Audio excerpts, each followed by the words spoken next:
আসসালামু আলাইকুম স্যার। ওয়ালাইকুম আসসালাম ওয়া রাহমাতুল্লাহি ওয়া বারাকাতুহু। জি বলেন। স্যার, মানে আমি কিছু চিকিৎসার সাথে জড়িত, মানে যৌন রোগের চিকিৎসার সাথে জড়িত।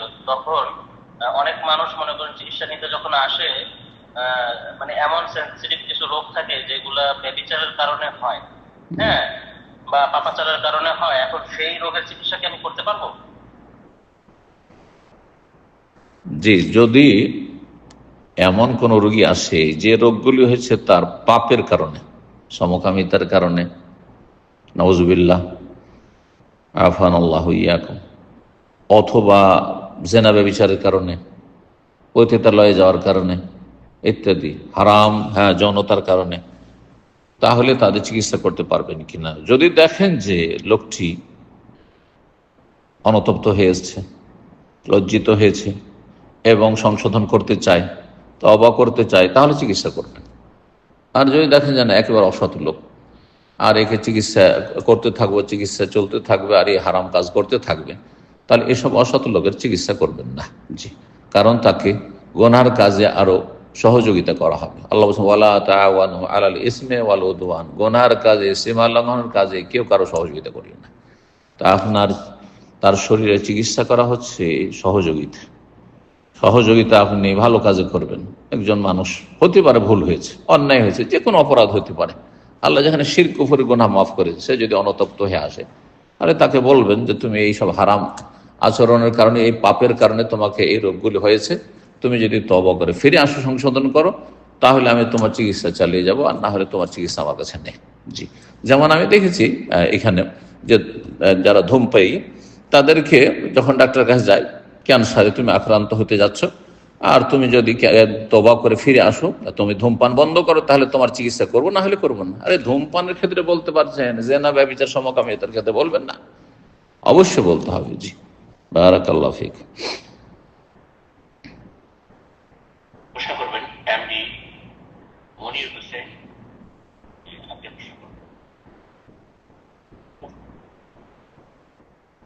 আসসালামু আলাইকুম সাহেব, কেমন আছেন? ওয়ালাইকুম আসসালাম ওয়া রাহমাতুল্লাহি ওয়া বারাকাতুহু। জি আলহামদুলিল্লাহ। বলেন, কোত্থেকে বলছেন?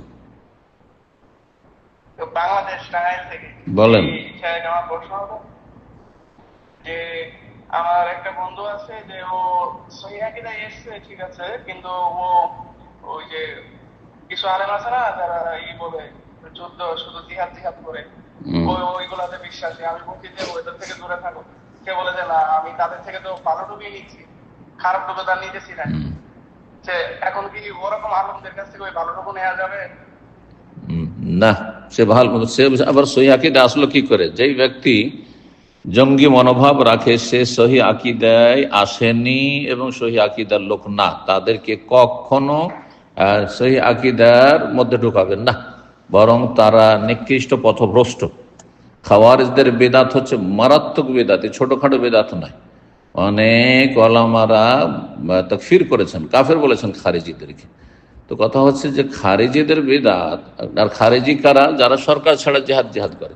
আরে জনগণ কিসের জেহাদ করবে? সারা দেশের মানুষ জেহাদ করতে পারবে না যদি সরকারের ডিফেন্সের ব্যবস্থা না থাকে। সে ফালতু কথাবার্তা। হ্যাঁ, আদার ব্যবসায়ী আর যদি প্লেনের পাইলট হতে চান, কেমন করে হবে? আল্লাহ তৌফিক দান করুন, আল্লাহ হিদায়াত দান করুন। জি, সুতরাং তাকে সহিহ আকীদার লোক বলবেন না, এবং তার সাথে কোনো রকমের সম্পর্ক রাখবেন না, কারণ এরা হচ্ছে ছোঁয়াচের মতো, ধ্বংস করে দিবে, আপনাকে ধ্বংস করে দিবে। আপনার সাথে ওঠা বসা যখন দেখবে প্রশাসন, তখন আপনাকে উঠিয়ে নিয়ে যাবে, অথচ আপনি ভালো মানুষ, হয়তো সহিহ আকীদা মানহাজের মানুষ ছিলেন। এই জন্য যাদের মধ্যে জঙ্গি মনোভাব আছে, আল্লাহ তাদের অনিষ্ট থেকে তাদের পরিবার পরিজনকে রক্ষা করুন, কারণ তারা নিজের পরিবারকে ধ্বংস করে দিচ্ছে, গ্রামবাসীকে ধ্বংস করে দিচ্ছে, দেশকে ধ্বংস করে দিচ্ছে, এবং কুফরি শক্তিকে শক্তিশালী করছে তারা। আল্লাহ তাদের হেদায়েত দান ও তাদের অনিষ্ট থেকে উম্মতে মুসলিমাকে রক্ষা করুন। বারাকাল্লাহু ফিক। প্রশ্ন করবেন নাজমিন আক্তার।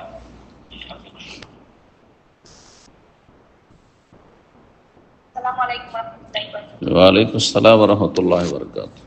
জি সাহেব, আমার প্রশ্ন হচ্ছে, কিছুদিন আগে আমি আমার গলায় টনসিল অপারেশন করেছি।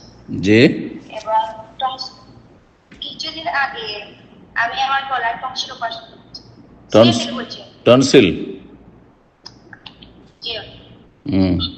তারপর তার 2 দিন পর থেকে আমি কথা বলতে পারি এবং নামাজও পড়তে পারি। আল্লাহ শিফা দিন। এতে কি আমার সেই নামাজ কাজা করতে হবে? নামাজ তো কাজা করতে হবে। আপনার তো হুঁশ আছে, বেহুশ তো হননি, তাই না? হুঁশ আছে, জ্ঞান আছে। হ্যাঁ, যতক্ষণ হুঁশ জ্ঞান আছে সালাত পড়তে হবে। দাঁড়িয়ে পড়তে পারলে দাঁড়িয়ে, না পড়লে বসে, না হলে শুয়েও পড়তে হবে। না ফাআলা জামবে, সালাত পড়তে হবে যেই সালাতগুলি কাজা হয়েছে। আর আপনার অক্ত জানা আছে কত অক্ত, এই নয় যে বছরকে বছর কাজা হয়েছে, এগুলো কাজা নেই, ওমরই কাজা বেদাত। কিন্তু 2-4-10 দিনের সালাত যদি কারো এরকম ছুটে গিয়ে থাকে, যদিও তার ছাড়া ঠিক হয়নি, সে অবস্থাতেই অক্তে পড়ে নিতে হয়তো, এটাই ফরজ ছিল, গুনাহগার হয়েছে, তওবা করবে রবের কাছে এবং সালাদগুলি কাজা করে নিতে হবে। আল্লাহ শিফা দান করুন প্রত্যেক মুসলিম ভাই বোনদেরকে। জি, আমি প্রশ্ন করবেন উসমান মন্ডল।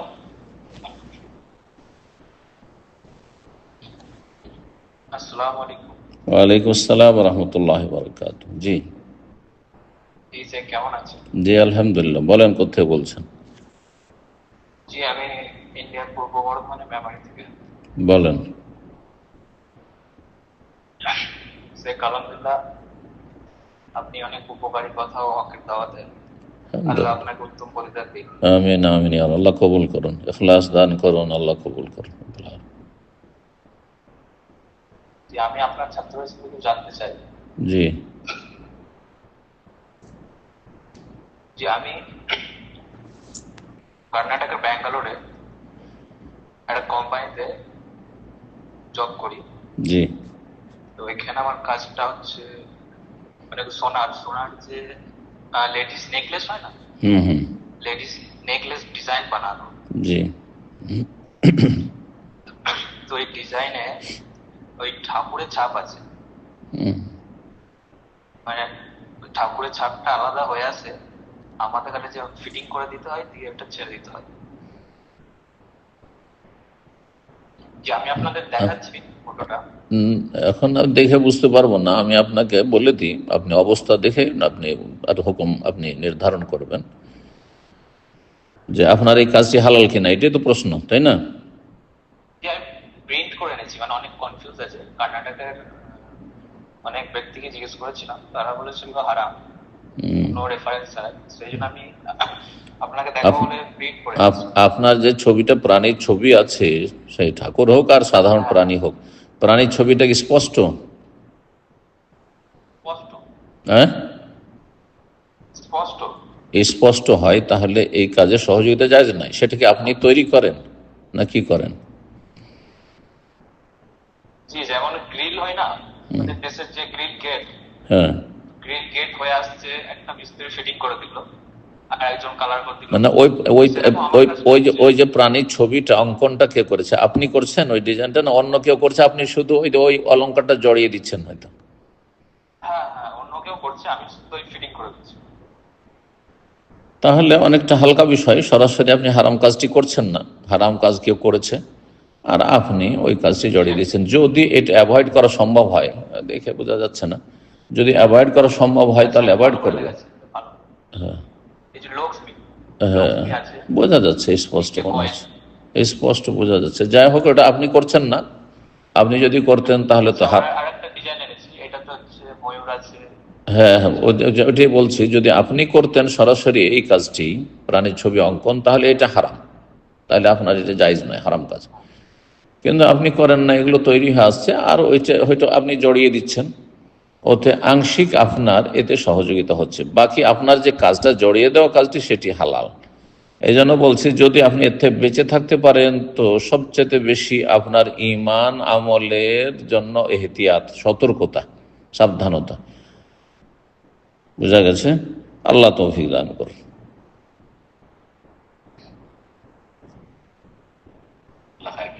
প্রশ্ন করবেন ফাহিম। আসসালামু আলাইকুম ওয়া রাহমাতুল্লাহি ওয়া বারাকাতুহু। ওয়ালাইকুম আসসালাম ওয়া রাহমাতুল্লাহি ওয়া বারাকাতুহু। জি আমি বাংলাদেশ নেত্রকোনা থেকে বলছি।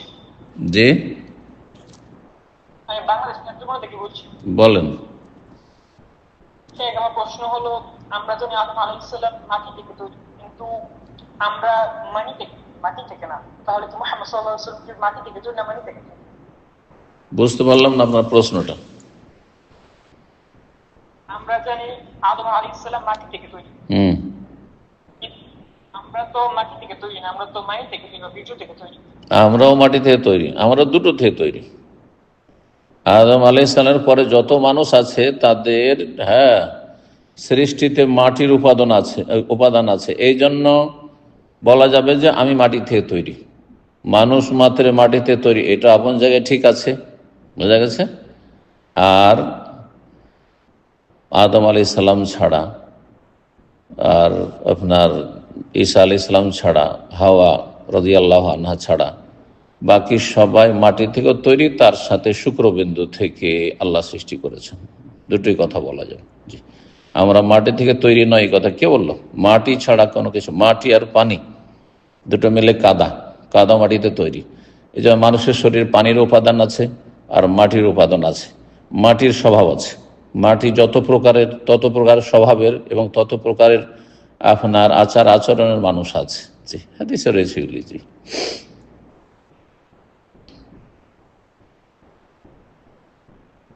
এরপর যা প্রশ্ন করবেন আল্লাহ নিয়ে।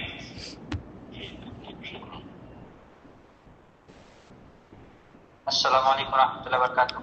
ওয়ালাইকুম আসসালাম ওয়া রাহমাতুল্লাহি ওয়া বারাকাতুহু। জি, মুর্শিদাবাদ বুলিয়ানের আশেপাশে থেকে বলছি স্যার। মাশাআল্লাহ, বলেন। জি স্যার, আমার প্রশ্নটা হচ্ছে যে আজকাল মানে মানুষ ছেলে পেলে বেশি লিখছে, কিন্তু ছেলে পেলেকে ইসলামিক শিক্ষা দেয় না, এবং হারাম কাজে ছেলে পেলেকে জড়িত করে দিচ্ছে। ওই আমাদের দেশে যেটা বেরিবানা আছে ওই কাজে বেশি জড়িত করছে, আর ছোট ছোট ছেলে পেলেকে বাহির মাহির পাঠিয়ে দিয়ে।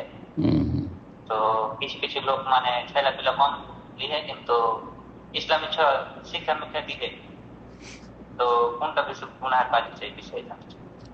দুটোই ভালো না? বেশি ছেলে মেয়ে নেন এবং তাদেরকে সুশিক্ষা দেন, ইসলামিক শিক্ষা দেন, দুনিয়ার গঠনমূলক শিক্ষা দেন।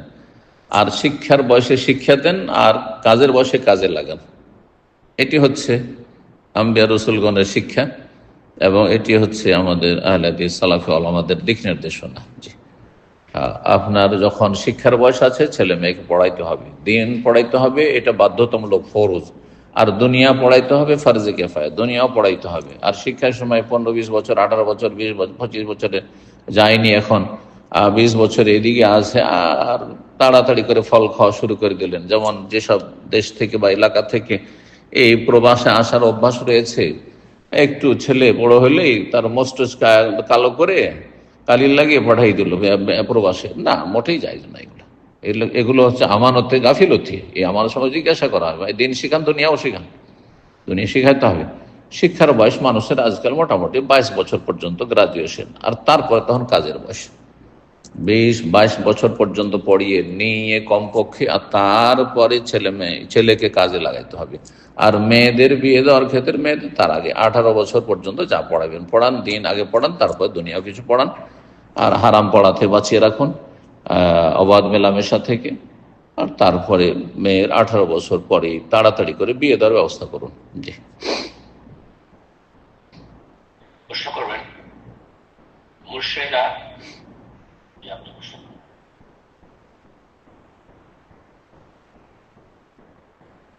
আসসালামু আলাইকুম শাইখ। ওয়ালাইকুম আসসালাম ওয়া রাহমাতুল্লাহি ওয়া বারাকাতুহু। জি, শাইখ, আমার প্রশ্ন হলো 3 মাস আগে আমার হাজবেন্ড মারা গেছে। রাহমাহুল্লাহ, আল্লাহ রহম করুন। আল্লাহ রাব্বুল আলামিন আপনাকে উত্তম বিকল্প দান করুন। আল্লাহ আপনাদের ভালো দেখাশোনার ব্যবস্থা করে দেন এবং আল্লাহ উত্তম ধৈর্য ধারণের তৌফিক দান করুন। তার জন্য উনি দেশের বাইরে গিয়েছিলেন, চিকিৎসা হয় নাই। যেদিন বিদেশ থেকে দেশে ফেরত আসেন সেদিন খুব অসুস্থ হয়ে পড়ে, তারপর হসপিটালে ভর্তি হন এবং 2 দিন পর মারা যান। আমার প্রশ্ন হলো, আমাদের দীর্ঘ বিবাহিত জীবনে আমার কোনো কথা বা কাজে আমার হাজবেন্ড যদিও কষ্ট পেয়ে থাকে, তো আমি সেভাবে ভালো করে মাপ চাওয়ার সুযোগ হয়ে যাই। এখন আমার করণীয় কি, এটাই বলছেন? প্রথম কথা বলবো যে কুল্লু নাফসিন যায়কাতুল মউত, প্রত্যেককে মৃত্যুবরণ করতে হবে। আম্বিয়া রসুলগণ কেউ থাকেননি দুনিয়ায়, সুতরাং আপনার স্বামী গিয়েছেন, সবাইকে যেতে হবে, আমাদেরকে যেতে হবে। আজকে আছি, কখন যে নেই, কোন সময় যে মওতের পরোয়ানা চলে আসে, আপনাকে প্রস্তুত থাকতে। আসল বিষয় হচ্ছে প্রস্তুতি আখিরাতের জন্য, যে জান্নাতে যেতে যেন বাধাগ্রস্ত না হয়, জাহান্নামের আযাবের ফেরেশতা যেন টেনে না নিয়ে যায়, এই চিন্তা সবসময় রাখতে হবে। রব্বুল আলামিন যেন তৌফিক দেয়, তাহলে সফল। ফামান যুহজিহা আনিন নার ওয়া উদখিলাল জান্নাতা ফাকাদ ফাজ। মরতে তো হবে আল্লাহ বলছেন, কিন্তু যদি জাহান্নাম থেকে রক্ষা করা হয় আর জান্নাত দেওয়া হয়, উদখিলাল জান্নাহ, জান্নাতে আহলান ও সাহলান করা হয়, তাহলে ফাকাদ ফাজ, তাহলে সেই ব্যক্তির জীবনটা সফল। আল্লাহ যেন এই সফলতা লাভে সকলকে তৌফিক দান করুন। যারা দুনিয়া থেকে চলে গেছে ঈমানের অবস্থায়, তাদেরকে আল্লাহ ক্ষমা করুন, জান্নাতুল ফিরদাউস দান করুন। এবং যারা দুনিয়াতে আছেন মুমিন মুমিনাত, ভালো মানুষ, আল্লাহ তাদেরকে আরো ভালো হওয়ার তৌফিক দান করুন। যারা অসৎ ব্যক্তি মুসলিম সমাজে রয়েছে, পাপী রয়েছে, বিভিন্ন গুনাহে জড়িয়ে রয়েছে, শিরক বিদআতে জড়িয়ে রয়েছে, আল্লাহ তাদেরকে তওবা করে ফিরে আসার তৌফিক দান করুন। আপনার বিষয়ে বলবো যে দেখেন, স্বামী স্ত্রীর সম্পর্ক শুধু একতরফা সম্পর্ক না, পারস্পরিক হকের বিষয় রয়েছে। যেমন তার হক আপনার ওপর ছিল, বেশি ভালো আচরণ করবে, তেমন আপনার হকও ছিল যে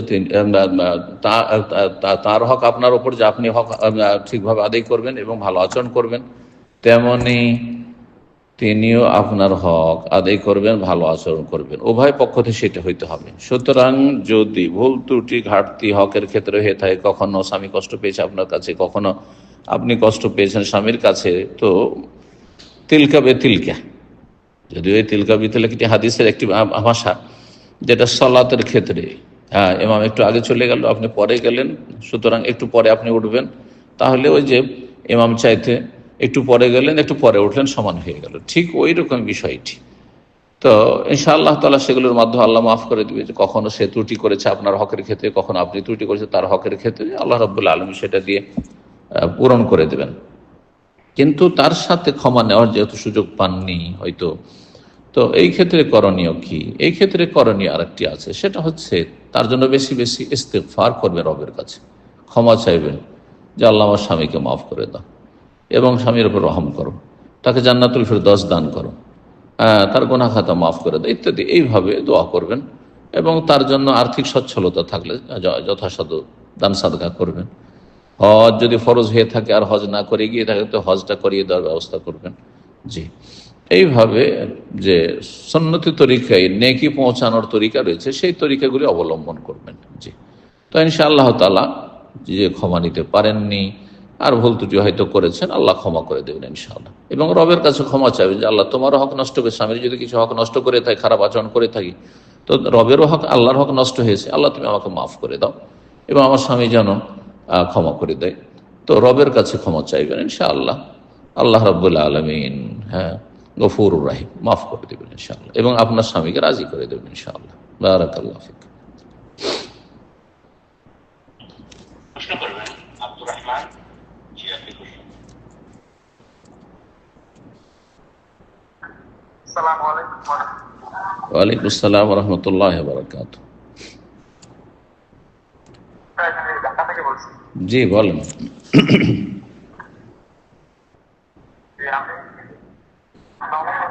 তো এক বছরের মতো হয়েছে যে আপনি আমার পরিবার থেকে দিচ্ছেন না, আর কি পরিবার তো পরিবারের অন্যান্য সদস্য সামাজিক চাপের কারণে আর কি তারা ইসলাম গ্রহণ করেনি, তারা ইসলাম গ্রহণ করেনি। আপনার স্ত্রী আছে না শুধু মা বোনেরা আছে? বাবা মা আছে না স্ত্রীও আছে? আমি ব্যাচেলর, বাবা মা ভাই বোন আছে। বাবা মা দোয়া করেন তাদের হেদায়েতের জন্য। জি, এই জন্যই আর কি তাদের আমার পিতা মাতা এখন আমার প্রতি আর কি সহানুভূতিশীল আছে। এখন তাদের জন্য আমার বক্তব্য কতটুকু ইসলামের ক্ষেত্রে, আর তাদের ক্ষেত্রে কোরআনে বর্ণিত সূরা বনী ইসরাঈলের দোয়া, তারপর ইব্রাহিম আলাইহিস সালামের দোয়াগুলো করেছিলেন, এগুলো কি তাদের জন্য করা যাবে? আমি এক সালাফি প্রতিষ্ঠানের শিক্ষককে জিজ্ঞাসা করছিলাম, করতে করা যাবে? করা যাবে না, না করা যাবে বলেছে? করা যাবে না? বলছে করা যাবে না। করা যাবে বলেছে না যাবে না বলেছে?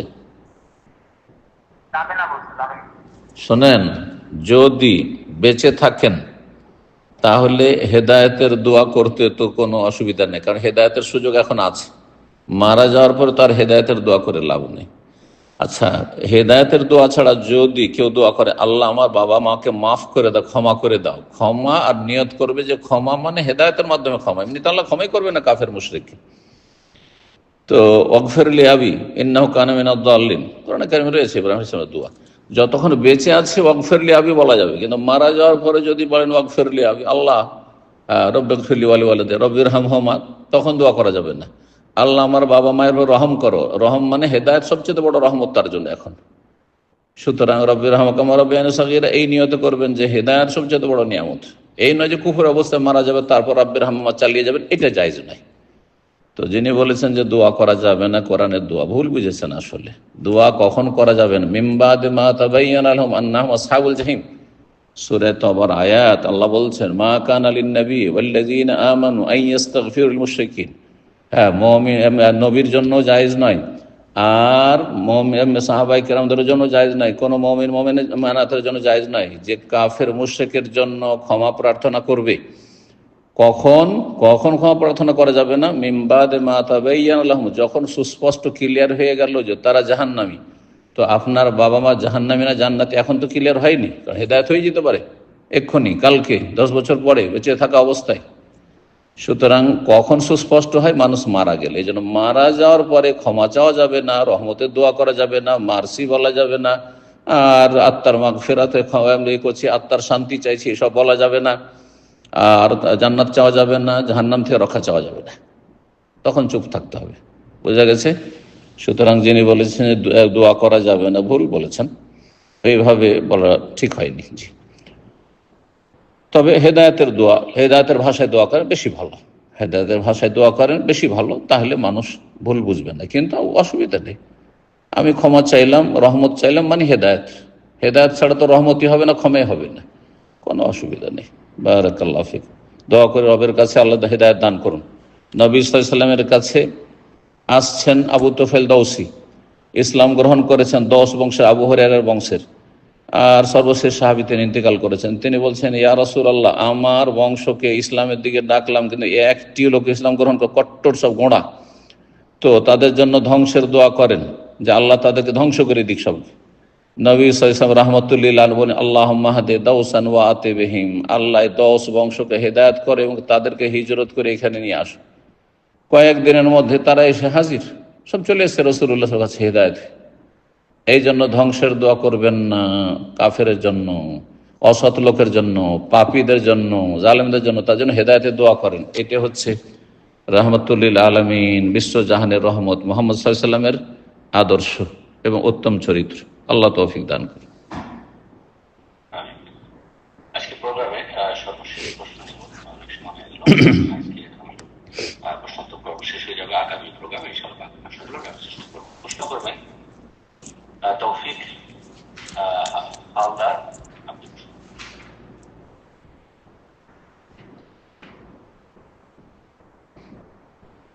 জি, তৌফিক হালদার, আপনি প্রশ্ন করুন। ওটা মিউট করে নিন, প্রশ্ন করুন।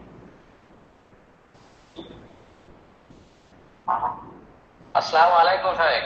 ওয়ালাইকুম আসসালাম ওয়া রাহমাতুল্লাহি ওয়া বারাকাতুহু। জি বলেন। আমি একটা গ্রামে চেম্বার করেছি। কোথা থেকে বলছেন? তো আমি পাড়ায়, দক্ষিণ 24 পরগনা বলেন। গ্রামে চেম্বার করেছি। তো আমি বাড়ি বাড়ি পেশেন্ট দেখতে যাই, ও চেম্বারে যারা আসে, তো আমি তাদের কাছ থেকে 15 থেকে 20 টাকা করে এক্সট্রা নিই। এটা কি আমার হালাল হবে? ভিজিট, যেটাকে আপনার সাথে সাক্ষাৎ, ফিস হ্যাঁ সাহেব। হালাল, হালাল। জি, কোনো অসুবিধা নেই। বারাকাল্লাহু ফিক। আরেকটা প্রশ্ন, আমি অনলাইনে টাকা ট্রানজাকশন করি একটা অ্যাপস দিয়ে, তো অ্যাপস আমাকে 1000-এর 1 টাকা কমিশন দেয়, তা ওটা কি আমার নেওয়া হালাল হবে?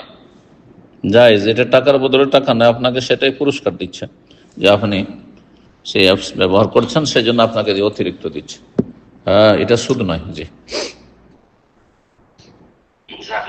জি তো আজকে ইনশাআল্লাহ এখানে জি, আপনাকে উত্তম প্রতিফলন দান করেন। জাযাকাল্লাহু ফিক। জাযাকুমুল্লাহ খাইর। যেসব ভাই বোন আমাদের সাথে থাকলেন, আল্লাহ রাব্বুল আলামিন তাদেরকে উত্তম প্রতিদান দান করুন এবং দিন দুনিয়ার সার্বিক কল্যাণ, রহমত, বরকত দান করুন এবং ছেলে মেয়েদেরকে আল্লাহ নেক হায়াত দান করুন। সমস্ত বালা মুসিবত থেকে আল্লাহ আমাদের সকলকে হেফাজত রাখুন এবং বিশেষভাবে যেসব ভাইরা আমাদের সহযোগিতায় রয়েছেন এই প্রোগ্রাম পরিচালনার ক্ষেত্রে, প্রচার প্রসারের ক্ষেত্রে, মানুষের কাছে পৌঁছে দেওয়ার ক্ষেত্রে, আল্লাহ রাব্বুল আলামিন তাদেরকে উত্তম প্রতিদান দান করুন এবং তাদের নেক আমলগুলি কবুল করুন। আল্লাহ রাব্বুল আলামিন তাদেরকে নেক হায়াত দান করুন। যেসব ভাই বোনেরা আজকে হয়তো প্রশ্ন করার সুযোগ পেলেন না, আল্লাহ রাব্বুল আলামিন তাদেরকে যেন কোরআন এবং হাদিস সম্পর্কে আরো বেশি জানার তৌফিক দান করে এবং আগামীতে আল্লাহ রাব্বুল আলামিন তাদেরকে যেন সুযোগ দেন এবং ভালো জায়গা থেকে, কোরআন সুন্নাহর দক্ষ ব্যক্তি থেকে আল্লাহ রাব্বুল আলামিন দ্বীনের মাসলা মাসাইল সম্পর্কে জ্ঞান অর্জনের তৌফিক দান করুন। ওয়া জাযাকুমুল্লাহু খাইরান। সুবহান রাব্বিকা রাব্বিল ইজ্জাতি আম্মা ইয়াসিফুন ওয়া সালামুন আলাল মুরসালিন ওয়াল হামদুলিল্লাহি রাব্বিল আলামিন।